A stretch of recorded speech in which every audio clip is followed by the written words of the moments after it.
정부의 이사 공급 대책 발표 이후에 서울 아파트 가격의 상승폭이 지속적으로 줄어들면서 가격 안정세에 접어든 것 아니냐는 분석이 조심스레 나오고 있습니다. 정부는 최근에 나타나고 있는 이 주택 가격 안정화 조짐에 더욱 속도를 붙이기 위해서 공급 대책에 힘을 쏟고 있습니다. 또 이사 대책의 추진 현황과 성과를 국민들에게 보고하는 주택 공급 브리핑을 매주 진행하면서 주택 공급 정책에 대한 정부의 강력한 의지를 보여주고 있는데요.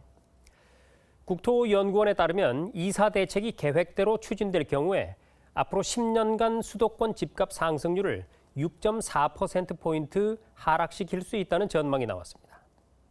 주택가격 안정 효과를 위해서 정부의 계획대로 공급이 추진되는 것이 매우 중요할 것으로 보이는 대목입니다. 이사 대책을 중심으로 수도권 주택 공급 효과와 또 시사점을 전문가와 함께 짚어보겠습니다.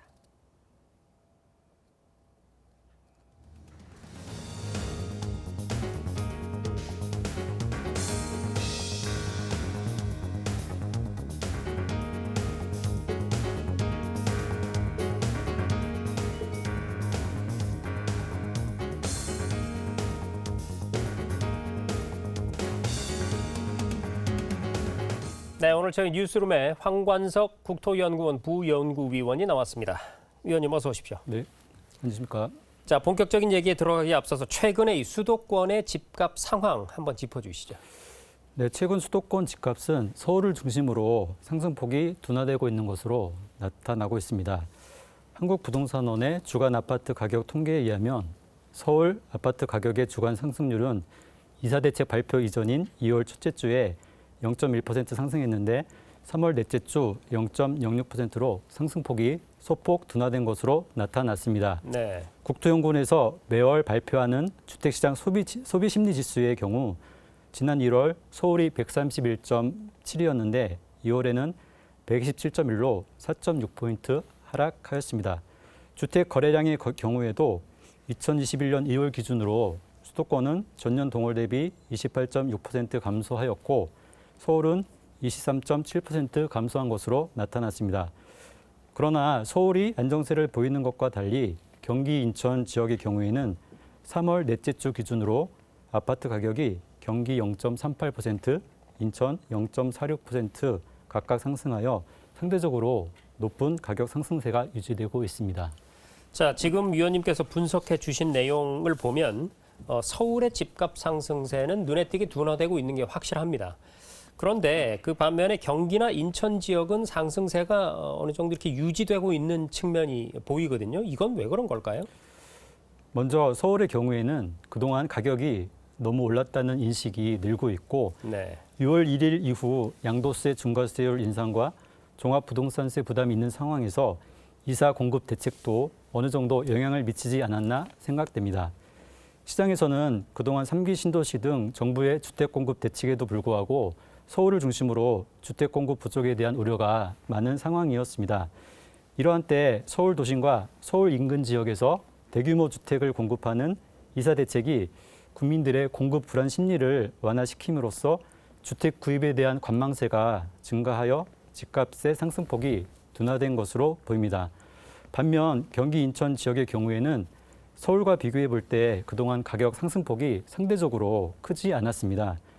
서울보다 상대적으로 저평가되었다는 인식과 함께 낮은 금리, 또 유동성이 풍부한 상황에서 GTX와 같은 교통여건 개선 지역, 개발 호재가 있는 지역을 중심으로 주택가격 상승세가 지속되고 있는 것으로 보입니다. 네. 자, 어찌됐든 이 이사 공급 대책 발표 이후에 서울의 집값 상승세가 둔화되고 있다라는 점은 굉장히 고무적인 현상이고 이 정부의 이사 공급 대책 그 취지와 뭐 배경 기대 효과 박사님께서는 어떻게 보세요? 그동안 정부에서 발표한 주거복지 로드맵, 8.4 대책 등의 공급 대책을 통해서 과거 대비 많은 양의 주택이 공급될 예정이었습니다. 네. 그럼에도 불구하고 서울을 중심으로 공급 불안에 대한 우려가 존재하였고 주택가격의 상승세가 지속되어 왔습니다. 수요 측면에서 볼 때에도 수도권은 인구와 가구 수가 계속 늘고 있고 질 좋은 주택에 대한 국민들의 주거 욕구가 크게 높아졌습니다. 특히 젊은 세대의 경우에는 아파트에 대한 선호가 높은데요. 아파트는 획일적인 주거 문화라는 비판이 있지만 교통시설이 편리한 곳에 대단지로 공급이 되고 주변에 학원과 같은 교육시설, 마트와 같은 편의시설이 많고 보안이 잘 되어 있어 안전하다는 인식이 있습니다. 또한 아파트는 금리가 낮은 예금 상품이나 변동성이 커서 위험하다고 생각하는 주식 투자와 비교하여 상대적으로 수익성이 좋고 안전한 투자 수단으로서 인식되고 있습니다. 이렇게 품질이 좋고 안전한 투자 수단으로서 아파트에 대한 선호가 높아지고 있는 가운데 반면에 아파트 공급은 상대적으로 부족하다고 볼 수 있습니다. 이러한 상황에서 서울 도심뿐만 아니라 서울 인근 지역에서 신규 공급 택지를 통해 상당히 많은 양의 아파트를 공급하는 이사 공급 대책은 적절한 대책이 아니었나 평가하고 싶습니다. 네. 자, 최근에 국토연구원에서 발표한 내용을 보면 작년에 집값이 고평가된 점이 확인이 됐는데요. 이 고평가라고 하면 쉽게 말해서 뭐 거품이 많이 꼈다 이렇게 표현할 수가 있겠죠. 얼마나 거품이 낀 겁니까? 네, 서울과 수도권의 주택 가격이 정상적인 수준과 비교해서 얼마나 높은지를 세 가지 기준으로 분석해 보았습니다. 네. 첫째는 주택 가격의 장기적인 상승 추세와 비교하여 얼마나 높은지를 보았고, 둘째는 소득으로 볼 수 있는 명목 GDP와 비교해서 보았으며, 마지막으로 주택 이외의 전반적인 물가 수준이라고 볼 수 있는 소비자 물가 지수와의 장기적인 균형 관계를 통해서 비교해 보았습니다. 네. 분석 결과 아파트를 기준으로 살펴보면 수도권 아파트의 경우 정상적인 수준과 비교해서 최소 5.4%에서 최대 9.4% 고평가되었으며 서울의 경우에는 최소 5.2%에서 최대 16.6% 고평가된 것으로 분석되었습니다. 통계에서 사용한 주택가격지수 통계가 실제 거래된 가격보다 낮게 조사되는 특성이 있다는 것을 고려해 본다면 수도권, 특히 서울의 아파트 가격은 정상적인 수준보다 크게 고평가되어 있다고 볼 수 있겠습니다. 얼마 전 저희 연구원에서 UBS의 글로벌 부동산 버블 지수의 작성 방법에 따라서 전국 시도별로 버블 위험을 추정해 보았습니다. 네.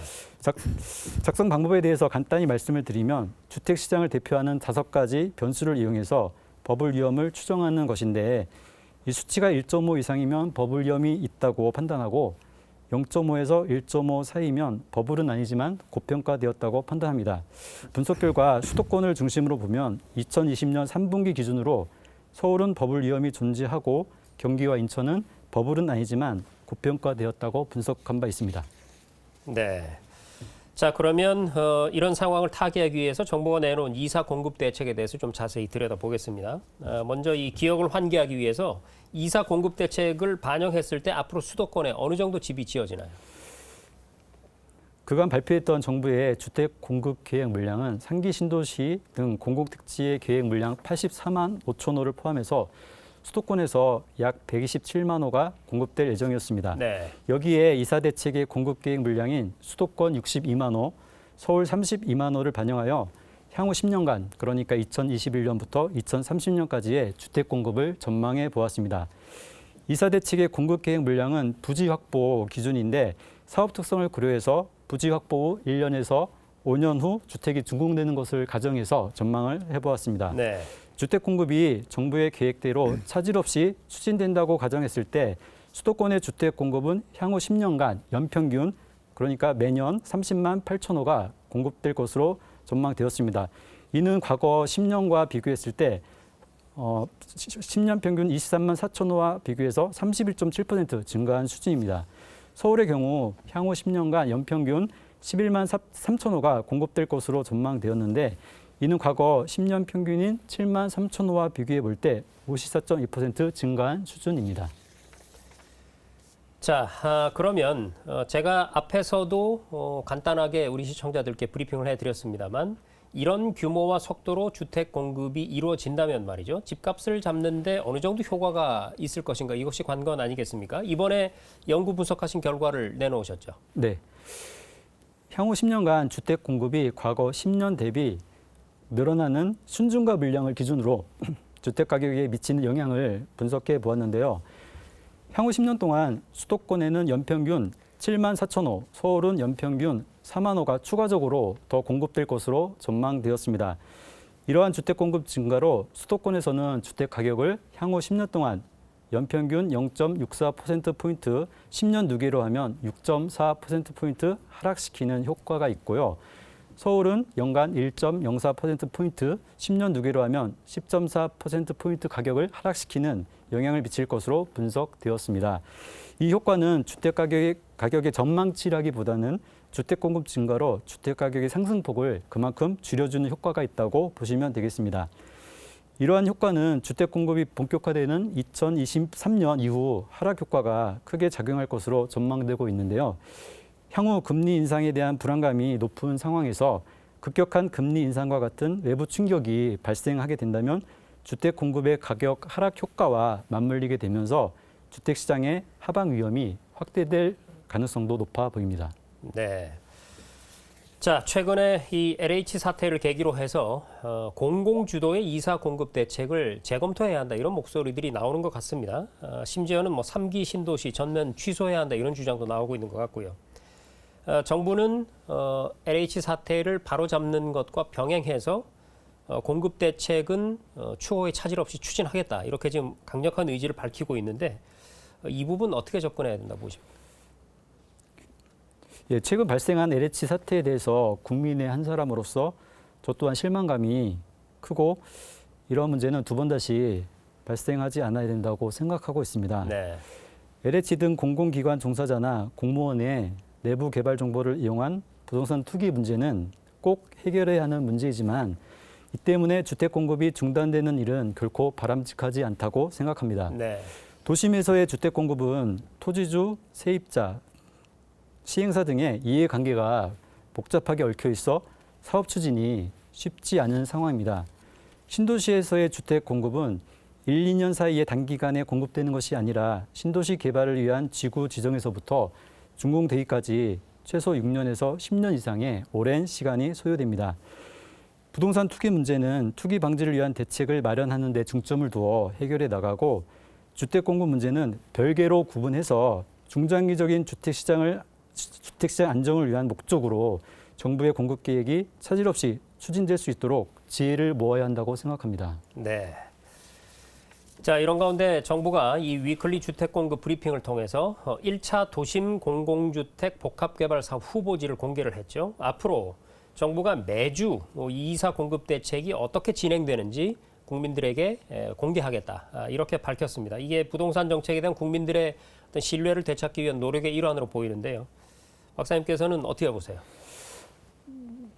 네, 말씀하신 것처럼 정부에서 매년 수요일에 주택 공급 대책의 추진 현황과 성과를 보고하기로 하였고 어제 1차로 도심 공공주택 복합 사업에 대한 선도 사업 후보지로 서울 금천구, 도봉구, 영등포구, 은평구 등 4개 구 21곳을 선정하였습니다. 네.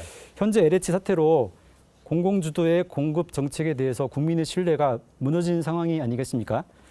이런 상황에서 국민들은 과연 정부의 계획대로 주택 공급이 제대로 추진될 수 있을까 하는 불안감이 있습니다. 그렇기에 정부는 국민들이 불안해하지 않도록 주택 공급이 차질 없이 추진되고 있다는 것을 분명히 알리고 그 과정을 소상히 밝히는 것이 반드시 필요하다고 생각됩니다. 다만 단기적인 성과에 치중하다 보면 또 다른 문제가 일어날 수도 있기 때문에 토지주 임차인 지자체 간의 충분한 협의를 통해서 모두가 윈윈할 수 있는 성공적인 사업 모델을 만들어내는 것이 중요합니다. 이런 성공적인 사업 모델의 바탕 위에서 안정적인 사업 추진 체계를 구축해 나가는 것이 필요하다고 생각합니다. 네. 그동안에 사실 우리가 코로나19를 이 정도까지 성공적으로 극복해 올 수 있는 배경에도 이 정보 독점을 방지하는 정부의 투명한 정보 공개 이게 큰 힘을 발휘했거든요. 부동산 시장에서도 좀 힘을 발휘했으면 좋겠습니다. 자, 이제 마지막 질문 드려야 될 것 같습니다. 정부가 이제 두 마리 토끼를 잡아야 됩니다. LH 사태, 고강도 규제 정책 앞으로 이제 개선을 해 나가겠죠. 그것과 병행해서 이 대규모 주택 공급 대책도 차질 없이 추진을 해야 되는 상황인데 말이죠. 이 두 정책 모두 실효를 거두기 위해서 앞으로 어떤 과제가 남아 있을지 마무리 당부 말씀 부탁드립니다. 네, 지금 현재 한국은행의 기준금리가 0.5%로 사상 최저치로 낮아져 있는 가운데 네. 시중에는 유동성이 넘쳐나고 있고 주택담보대출과 신용대출을 포함한 가계부채는 2020년 말 기준으로 1,726조 원으로 매우 높은 수준입니다. GDP와 거의 맞먹는 수준입니다. 네. 서울을 중심으로 수도권의 주택 가격이 정상적인 수준을 벗어나 고평가된 상황에서 지속적인 주택 가격 상승은 향후 우리나라의 국민 경제에 큰 부담으로 작용할 우려가 있습니다. 그렇기에 시중의 유동 자금이 부동산 시장에 과도하게 유입되지 않도록 주택 시장 안정 기조를 유지해 나가는 것이 중요하고요. 중장기적인 주택 시장 안정을 위해서 품질 좋은 주택이 도심과 신규 공공택지에서 균형 있게 공급될 수 있도록 안정적인 주택 공급 기반을 지속적으로 마련해 나가는 것이 중요하다고 생각합니다. 네, 잘 알겠습니다. 지금까지 황관석 국토연구원 부연구위원과 얘기 나눴습니다. 오늘 말씀 고맙습니다. 감사합니다.